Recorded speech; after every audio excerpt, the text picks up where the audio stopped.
Welcome to the Focus on Why podcast. I'm Amy Rowlandson and I ask my guests one simple question. Why? Focusing on the importance of why, I share with you the relatable, uplifting and inspiring conversations I have with people from all walks of life.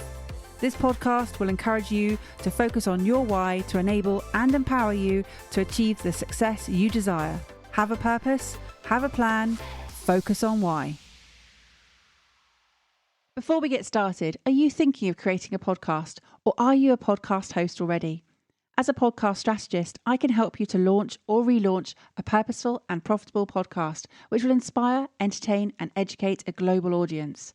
Simply book in a one-to-one call with me right now via the Calendly link in the show notes, and together we'll focus on the purpose of your podcast.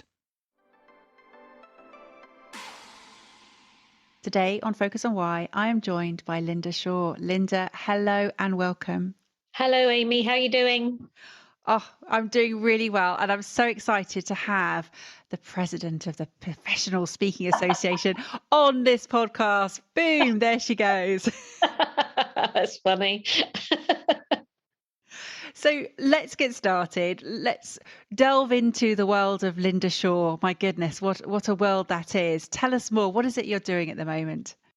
Well, as you know, I'm a neuroscientist and a business psychologist, and I'm very much concentrating on working with people who want to recalibrate their thinking. Companies and organizations get to the point where they've seen to the processes, they've seen to the systems, but things are still not quite right. So therefore, it could easily be their people.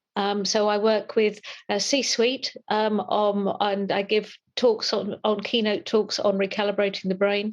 I work with C-suite in terms of giving them workshops on helping. And equally, I focus very much on a one-to-one with COOs. Because COOs have got such an amazing breadth of skill set. I have yet to meet two COOs who have got the same job spec. It's incredibly individual, and their dynamics are very broad.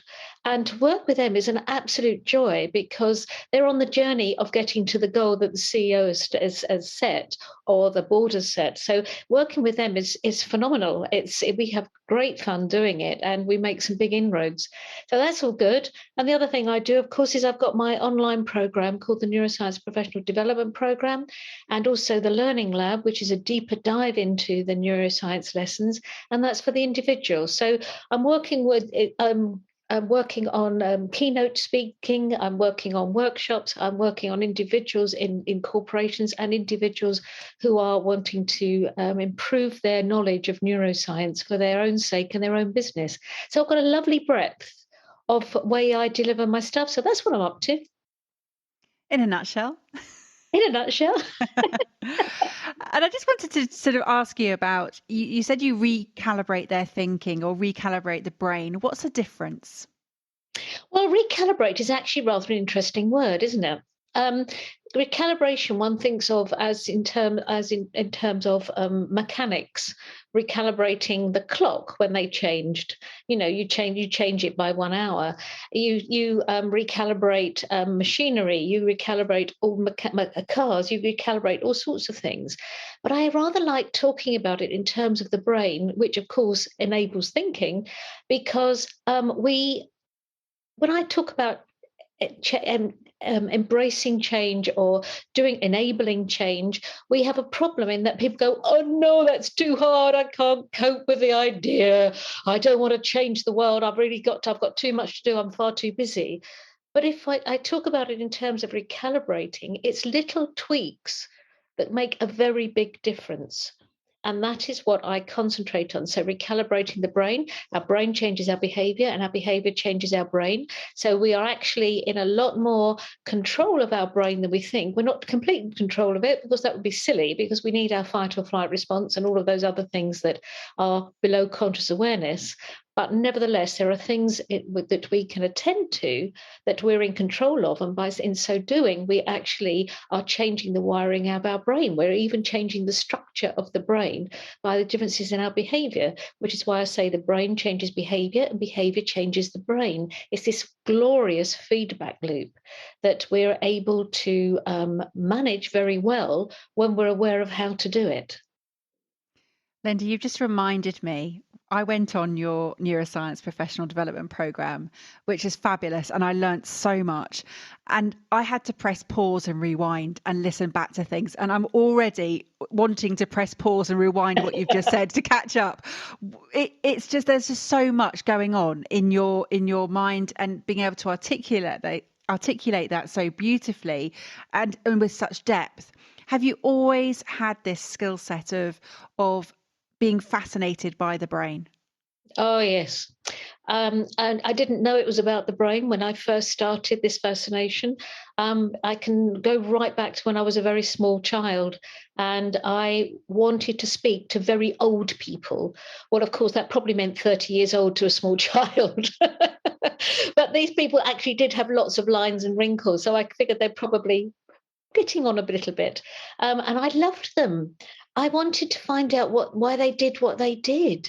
I mean, even my father's company, the firm he worked for, they used to put on a Christmas party for the people who were retired from the company. And Dad would go along and pick them all up in his car and bring them to this thing. I'd be in there in my element, talking to these people, finding out why they do what they do, what it was like when they were my age, why did that happen? And oh my, the curiosity was profound. I was an annoying child because I kept wanting all these people to talk to me about anything, and that has gone through my life because finding out why people do what they do was clearly with me at a very young age. But that also enabled me to, as I got older, to travel a lot. I'm an adventure traveler, and I know with climate change that those days might be numbered.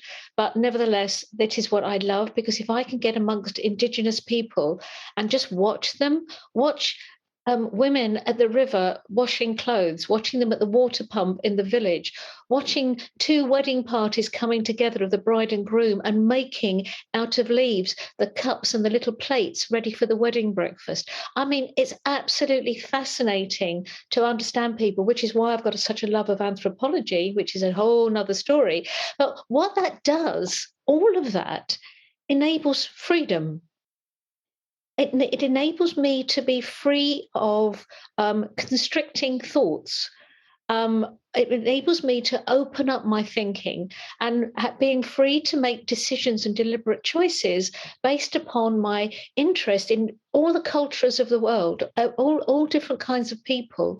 And that is what I love. It's the freedom to a freedom of choice, freedom to think independently, freedom from people who are imposing their will.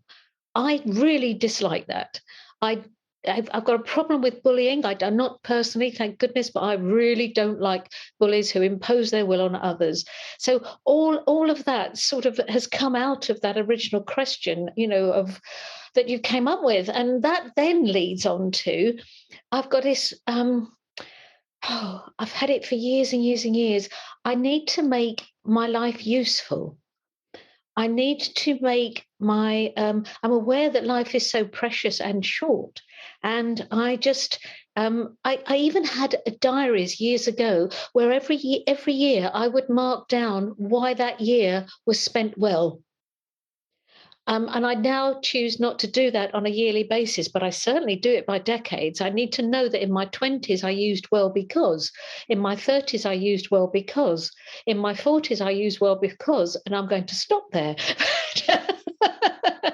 Thank Well, goodness this is there's no audio. reason to go any further. You're not older than that, Lynda.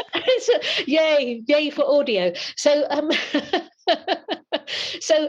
basically, I need to know that I'm not wasting my life. And if you ask me what I really dislike, I strongly dislike it when people say I can't be bothered. I think, what are you doing? You have got such a short amount of time. Use it. turn off the stupid box and use it, with all of those magnificent things we can learn about one another and experience. I'm sorry, I've got off, haven't I? No, not at all. And you just remind me of calling it the stupid box. I mean, I remember it being called the box when I was a kid. Can you turn on the box or turn off the box? My goodness, I haven't heard that for a while. But the stupid box, go there. Tell me more.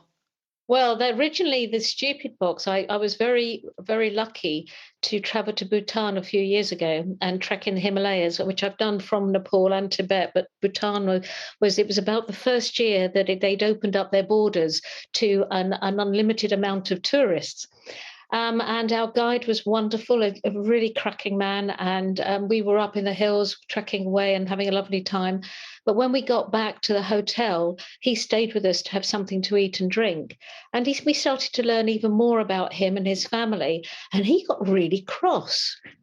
And we said, what is the matter? He said, oh, my children, now that we have got all the borders are open, we're importing more goods. He said, and now we've got a stupid box. And he he really meant it because his children were watching the stupid box and he didn't like it. To him, they should have been out doing, learning, experiencing, doing chores, doing all of the things one needs to do to support one's family and village and community. But that's what so from that day, I have remembered his words because sometimes in the evening I will sit down to put the television on, and by the time I go to bed, I think, yep, that was the stupid box, because it's such rubbish on television. Some of it's good, but a lot of it's not. Wow.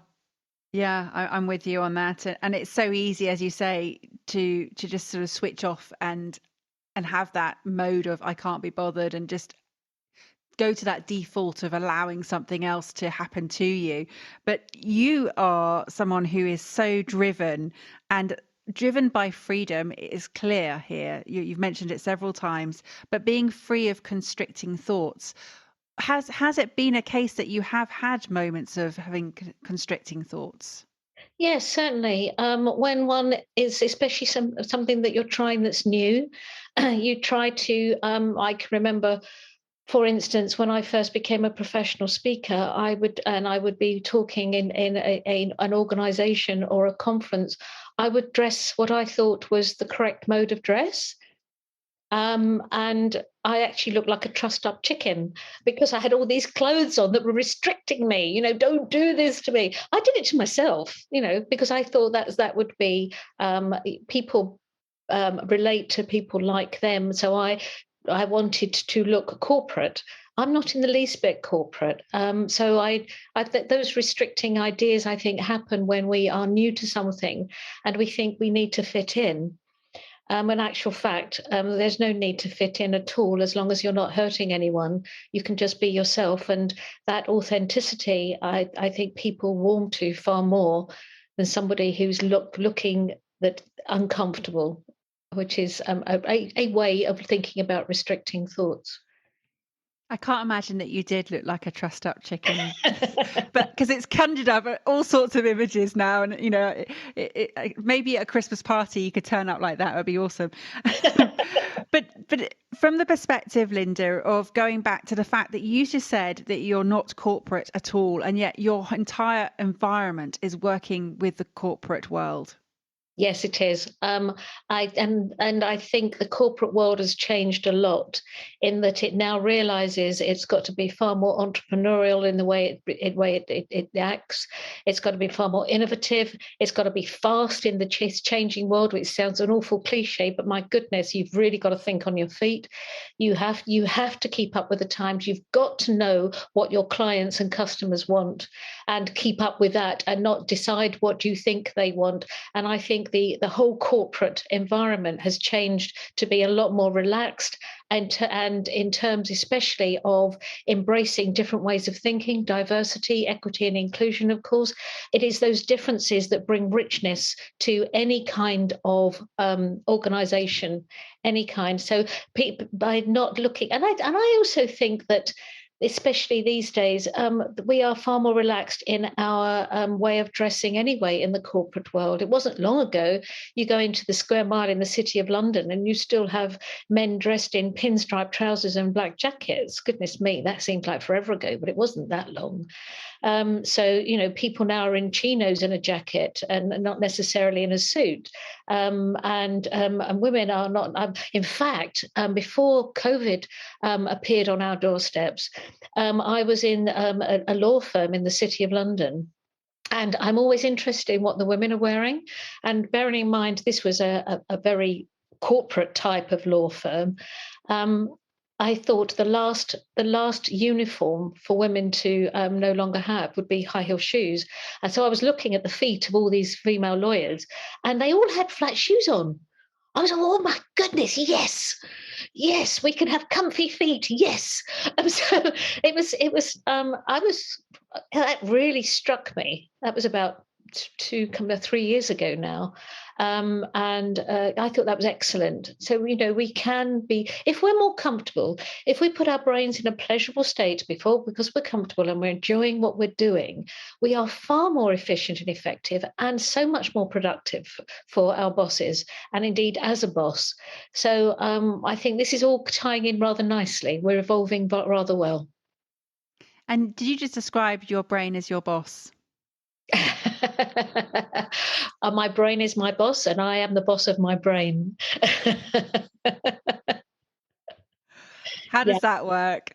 It works because brain changes behavior and behavior changes the brain. We can't separate it. We are able to work as a team with our brain. But certainly, the hormone fairy tends to be in charge somewhat, and sometimes our emotions seem to be in charge below conscious awareness, especially we make decisions below conscious awareness with an emotional response. But we can certainly kick in and get our cognitive brain thinking and to reevaluate. So we work as a team. And as a neuroscientist and a business psychologist, you've just described having a hormone fairy. How does that work, Lynda? Amy, having done the Neuroscience Professional Development Program, you know that the topic is exceedingly complicated, but I spend my life simplifying it rather, without dumbing it down. So the hormone fairy works. In fact, I must tell you as an aside, when my daughter was about 4 years old, I was banging on about the tooth fairy, the Easter bunny, Father Christmas. I was banging on about all of these things. And she looked at me and she said, Mummy, you can't believe in anything you can't see or touch. I went, think, Lynda, she's 4. You've got to win this one. And I said, okay, I believe in love and you can't see or touch that. One, ka-ching to mother. One. So I do simplify things, but as I say, I never dumb them down. But people understand what I mean when I say hormone fairy. So does that mean that your daughter still believes in the fairy and Father Christmas and all of those? No, but I do. My daughter's now a solicitor, so there you go. Very factual young woman. I want to believe in the things that we can't necessarily explain. Of course, we can explain Father Christmas and the Tooth Fairy and the Easter Bunny, but we always must remember that the evidence of absence doesn't mean the absence of evidence. So a good scientist has an open mind.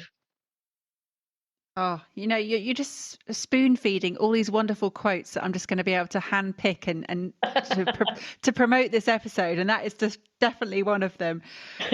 So you had this fabulous curiosity as a small child, and we know where you are now. What was the gap? How was that journey from one to the other? Wow, that's a long old story. How long have you got? I left school, didn't know what I wanted to do. All I wanted to do was travel. So I became an air stewardess with British Airways, long haul cabin crew. Because in those days I hadn't heard of a gap year. I didn't know that one existed, even if maybe it didn't exist then. So I traveled enormously, again, trying to find out why people do what they do. I then left the airline and I started a couple of businesses. And the third business I started was a health club that was the back of an old cinema. And I trained to teach exercise in that interim. And the old cinema it was so old, it had this door, massive door that was probably uh, the high as a two-story house, where all the old cinema equipment was wheeled in. And at the side rooms, and in this cavernous hole from floor to ceiling, was the organ pipes and things like that. So we had to put floors in. My husband and I, my husband stayed working. I was overseeing the project with my hard hat. No clue on earth what I was doing. And I was managing at one point 19 builders, as we had put 2 floors in that were very secure because of the gym equipment. We had a health food bar with a liquor license, beer and wine license. We had beauty rooms, a creche, dance studios, a shop. It was a big project for one so young. And we thought we had enough money, but it transpired that our original architect wasn't as good as he could have been. I'm going to be polite here. I wasn't polite at the time. And we ended up spending £40,000 on nothing. And I'm talking about the 80s. So we had to go into bank money. Anyway, from day one, we opened the doors of the health club, and we had 2,000 members and 20 staff. It was a phenomenal success. But because of our startup costs, we had to go into bank money. And in those days, base rate was 15%. So a business loan was more like 18%. So even though the club was a phenomenal success, we were feeding the interest of the loan. So by year 2, it was clear that we had a cash flow issue. So we tried to sell the club. And we had a buyer waiting in the wings for a very good price. But we actually went away for a couple of days, and our electricity bill came in whilst we were away. And I had the money in the bank ready, and our electricity bill for the month of February that year was £9,000. And the Southern Electricity decided that they were going to triple it for all small businesses in the area, so that it was acting like a deposit in case anything went wrong. So that £9,000 bill turned into £27,000, and we just didn't have it. So Southern Electricity turned us off. We had no burglar alarm, no saunas, no hot water, no anything. My husband and I slept in reception for security on sun lounges with our Doberman dog, and we lost our buyer. He disappeared. And so then when I look back at the photographs, we looked very poorly indeed. It was a big, stressful time. Anyway, we managed to find a buyer, but we sold for 10% of the market value, which was a great problem. But here's the interesting learning curve. We did everything right, except clearly we were underfunded because of the interest rates as they were in those days. But I did not. We also had the chance of an investor who wanted 30% of the business, and it was my first proper business, and I didn't want to give it away. It was like my baby. It was my precious baby, and I didn't want to give it away. So that was mistake number 1. Should never have done that. Should absolutely never have done that. We should have gone with that investor. Mistake number 2 was that after all of this is settled, we talked about it with our friends, and so many of them said, "Why didn't you help us? Tell us. We're looking to invest some money. We could have given you that money, that £27,000, which would have kept your buyer in the wings, and we'd have sold for the exact amount of money that it was worth." And that was massive learning curve. And that was never be afraid to ask for help. Absolutely huge lesson. So that was the health club situation, and I learned the hard way of how to run a business. And I continued to do so, made babies, and took myself back to university, and the rest is history. Wow. I mean, you paint such a strong picture, Lynda, and I can just visualize all of that experience. And yeah, as you said, as you look back at those photographs, you didn't realize quite how stressful it was, and how you looked. You're probably just on that autopilot of just keep things going. Yeah. Hindsight is an incredible hindrance as well as a bonus. I mean, yes, it's great to look back, and it's easy for your friends to have said, "Oh, we would have helped you if you'd asked." You don't know if that had been the case, and it will probably haunt you otherwise. But there's different things now. And can you imagine a life without neuroscience? Gosh, no, absolutely not. It's the most wonderful topic. It's an embryonic topic. It's brand new in the world of science. I'm really excited at the next generation of neuroimaging equipment coming out because we might even unlearn what we think we know about the brain because there is so much to learn about it. It's going to take us a long time before we feel comfortable that we know enough. And then, of course, you've got this amazing topic, which is my favorite topic of all, which is consciousness. Now, that is like the last frontier, which is why the whole reason I started studying neuroscience, because I wanted to understand consciousness, basically. But we're not doing so well at understanding consciousness when it comes to what people might call the soul or essence or whatever. But we're doing exceedingly well at understanding unconscious processing. So that's really exciting to be part of that. So, oh my, no, neuroscience is going to be in my life when I'm 150. You make it sound like the most exciting thing, and it is. I mean, it really is so exciting. What are the things that drive you mad about what people say about the brain? Oh, I heard somebody quite recently say, I know everything there is to know about the brain. I thought, what? I beg your pardon? Absolutely, 100%. No one does. No one, even our most eminent neuroscientists, absolutely no one does. Why people think they can come up with this nonsense is beyond me. I get very frustrated, as do my colleagues in neuroscience, when people speak about the brain incorrectly, because what happens is we as researchers, we work very, very hard and putting an experiment together. We do a massive amount of reading to know if it's worth doing. We then put experiments together. We then get the results. Analyzing the results is a mammoth task, and then we've got to make sense of the results. So they're then referring back to the reading that you did, and your new discoveries or newish discoveries, to build upon those that have been before you. And then you've got your conclusions, and then if you're lucky, you have an article printed in a wonderful journal, excellent journal, and that comes out, and that is fantastic. And then all hell breaks loose because the popular press get hold of it, and all of a sudden it's changed slightly. And the next thing you know, several people have gone, oh, I can use that to sell my products, or oh, I can use that to sell my services. And it morphs again, and it morphs and morphs. And by the time it actually gets out there as popular news, it's nothing like the original research. Drives us cuckoo, drives us absolutely nuts that the people manipulate the information and therefore become so misleading. And it's simplified to the point of seriously being dumbed down, and therefore it becomes incorrect. And that is what drives a neuroscientist mad. Left brain, right brain. Oh, don't go there. No, no, no, no, no, no. I wouldn't dare. I wouldn't dare. I know my boundaries with you, Lynda.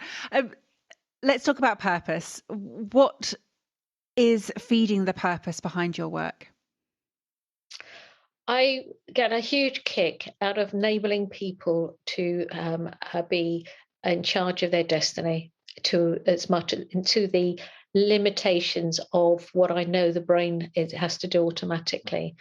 So if I get an amazing kick at unlocking people's thinking so that they come up with these such delicious aha moments, and they come up with innovative ideas, creative ideas, or ideas whereby what they thought were dreadful conflict going on in the boardroom, or dreadful things, everyone's stuck is horrible, isn't it?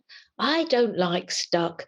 So if I unstick people, that is my purpose. If I enable people to feel a certain level of control over their life, that means that not only are they more efficient in the workplace, but equally they are healthier mentally and physically. That's a good purpose to have, isn't it? I unstick people. I love it. There That's you go. brilliant. Yeah, I love it. And the purpose in neuroscience, I mean, you know a huge amount about how important purpose is in your brain's functioning. Yeah. One needs a reason to get up in the morning. Well, now, I actually used to get a bit upset because people have a life's purpose. I've never had one of those. And I thought, crumbs, there's something wrong with me because I haven't got a life's purpose. But I have a purpose at different stages of my life. So when my children were small, my purpose was to bring them up into good human beings. That's how I saw it, and I loved it. I've adored every stage of pregnancy and my children's upbringing, and indeed now I'm enjoying them as adults. And indeed, as being a grandmother, I'm absolutely loving it. It's delicious to watch human beings evolve and come the best they can possibly be. So yeah, so I have purposes at different times. At the moment, my purpose is I'm always there for my family. They are central to my being. But my purpose is also to enable people to get this planet out of the stickiness it's in. We need to work together. We've got to have innovative ideas. It's exciting. We are being pushed by extremes, and that is when the human race rises to the challenge.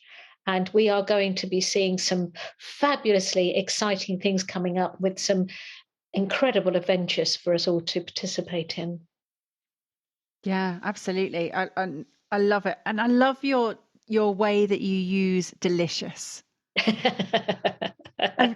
I, you and Kate Trafford are the two people that use it, and I don't know who started it, but both of you use that word in such a fabulous way.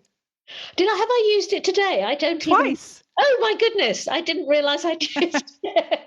Yeah, life is delicious. It's precious. I read something a while ago, and it was by an eminent scientist, a physicist, and he said, and I'm going to get this thing wrong, but in the gist of it is this: he said that there are many, many, many Einsteins who have never been born. There are many, many Da Vincis who have never been born. There are many, many Kant. There are all sorts of people who have never been born.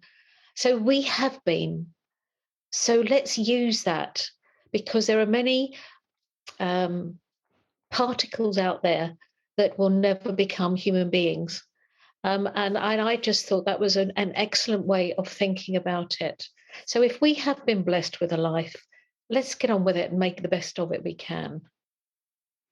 So this desire that you have, that fabulous traveling bug that you've taken the fact that when you're not traveling physically, but you're traveling mentally.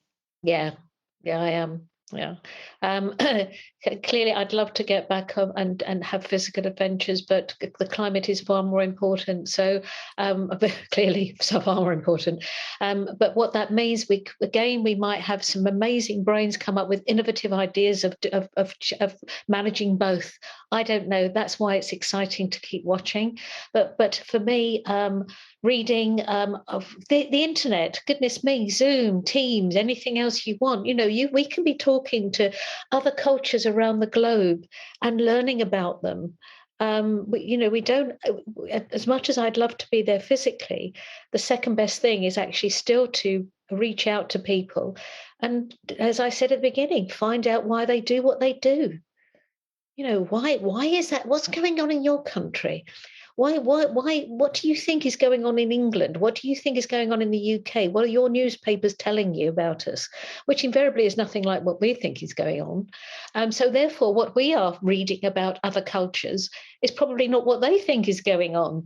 So find out from the people on the ground out there, so what is it like? What does it mean? How sending your children to school? It's a 5 mile walk to find the teacher hasn't turned up and they've got to walk back 5 miles. What is that like? What does that mean to the education of the village and the community? I mean, oh my goodness. Honestly, Amy, it's an endless, lovely, delicious list. Yeah, I just love it. So that anthropology piece is a strong driver for you. It is. It always has been. To be honest, when I did my first degree, I only wanted to study social anthropology. I didn't want to study anything else. But my children were small. I was a mature student for my first degree, and I knew I couldn't go very far. So the university that accepted me said I had to, which was close to home, that I had to study social anthropology with another degree, another topic. And I had the choice of psychology, sociology, and communications, and I chose psychology by default. I didn't want to study it at all.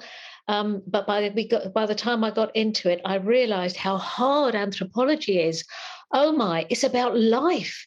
It's a massive topic. And I'm a yes, but what if person. So my 2,000 word essay would turn into 20,000 words, and I'd have sleepless nights trying to cut it down. But the psychology fitted the way I learn better and the way I think, which is quite interesting. So social anthropology is still very much a hobby of mine, but psychology and then neuroscience is a hobby as well as my work. Yeah, I can see that. And that thread of being fascinated in why people do what they do theme has thread been a course all the way through your life. I mean, it's there. You can see it. It's so strong from that little girl watching those very old 30-year-old wrinkly people. I love it. Absolutely. My goodness. It is funny though, the perceptions that we have as a child, and then, how that child stays with you. You are that person. Wow. Yeah, and that really intrigues me, the fact that you've got this one person in this body that has experienced so many different viewpoints and perspectives over life. It's fascinating. It is fascinating. And it just goes to show, actually, maybe we don't change that much. Maybe we just bury it with the crud of life, layers and layers of life experiences, which make us who we are as well. But it doesn't mean to say that those original natural talents and drivers may still be there. They're not necessarily buried for good. And it's interesting you talk about the natural talents and drivers, because I've literally I write a weekly newsletter, and the one for tomorrow is all about our natural talents and strengths and Lovely. how they do show up very early, and we bat them away, whether that's part of the education system and where they teach us to focus on improving our weaknesses instead of focusing on our strengths. And so Absolutely. we sort of let them sort of dwindle a bit because we're trying to catch up with the areas that we're not good at, and we focus on those strengths as we get on later on in life, and it just seems such a waste of natural talent and innate ability. Well, it's that actually follows on from our conversation just now, in that when I, first time on the stage, it's about being restricted by being the person you think your audience or the people you work with or your family want you to be.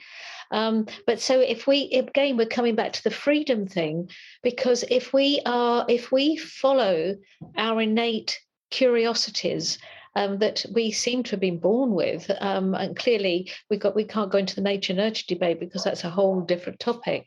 But if we've got all of those things going on, and we allow that the original talents that we had to come through, we are actually demonstrating freedom. We're demonstrating freedom of choice. We're demonstrating being who we are. And I don't want to say, oh my goodness me, that's at the detriment of everyone else. It certainly is not. We do have to be considerate and respectful of everyone, and especially those we love. We don't want to hurt anyone. But nevertheless, when I am exercising this interest in why people do what they do, I know I'm at my best. And if I'm at my best, it means that others will get the best of me. Love that. I love the circular structure of our conversation today, right back to that curiosity and freedom of choice again, which was what you sort of started out with, and having fun, making things fun and enjoying what you're doing and helping people on their journey to really recalibrate their thinking, recalibrate their brain. Yeah, exactly. And fun is the great word, Amy. It's a great word. Where is it written that life shouldn't be fun? I've not seen it written anywhere. And yeah, things are going to happen, and we certainly won't feel like having fun. But when things are going all right, go for it. Just go for it. Enjoy. Oh, Lynda, it's been such a pleasure exploring your world, your way of thinking, your wonderful authenticity and your approach into the how the brain works, why we do what we do, learning more about the stupid box. My goodness, I will be challenging when that gets turned on later. I'll be thinking, what could I be doing instead? You'd be better off actually to stare out of the window and watch the rainfall. You know, Ah, because then we'll be in alpha frequency, won't we, Lynda? exactly. We will be in the most creative way we will be for the whole day. Absolutely right. Oh, fabulous. So how will people get in contact with you? I'm sure somebody's going to think I need to do that professional development neuroscience program because I don't know all there is to know about the brain and I would like to know a little bit more. Well, I'm Lynda with a Y. So my email address is lynda@drlyndashaw.com, LYNDASHAW. My website is drlyndashaw.com. I'd be delighted to hear from anybody who wants to discuss anything at all. If they found this remotely interesting, it'd be really good to hear from you. Oh, well, I'm sure people will find it interesting because, I'm sure they've had to rewind and listen back to several things like I always do when I listen to you because there's so much packed into such a short period of time. Lynda, thank you so much for coming on the podcast, coming on Focus on Why and giving us a wonderful insight into why you do what you do. Do you have some final words for the audience, please? Just like life, the curveballs come, and sometimes they're devastating. But when the times they're not, lighten up and try not to take life too seriously. It's all a game anyway. So there is very little in life that is really serious. So look after yourself and be the best you can. Thank you for listening to Focus on Why with me, Amy Rowlandson. To show your appreciation and to help other listeners understand what value you have received from tuning in today, please leave me an Apple Podcast 5-star review. Remember, the conversation doesn't end here. To keep it going, connect with me on LinkedIn, Instagram, Facebook or Twitter, or join the inspiring, uplifting and positive Focus on Why Facebook group. All the links are in the show notes. Have a purpose, have a plan, focus on why.